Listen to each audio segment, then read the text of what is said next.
C'est un point de presse durant lequel le ministère gabonais des Transports a tapé du poing sur la table. Et pour cause, la distribution de cartes professionnelles de conducteurs de taxi délivrées par des individus non habilités. Une pratique dénoncée par les hautes autorités de la transition.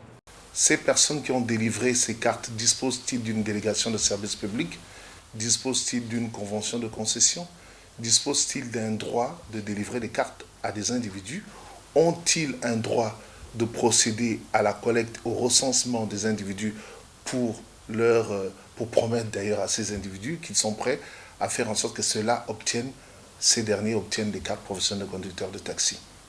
C'est faux. C'est faux parce qu'il existe une réglementation qui le régit. À ce jour, plus de 13 000 personnes sont détentrices de ces fausses cartes professionnelles de conducteurs de taxi, trompées par des individus qui n'auraient pas les documents légaux leur permettant la délivrance de ce précieux sésame de conducteurs de véhicules à usage commercial. Il ne faut pas se prévaloir de qualités qu'on n'a pas. Quand on se prévaut de qualités qu'on n'a pas, on finit par tromper tout un peuple.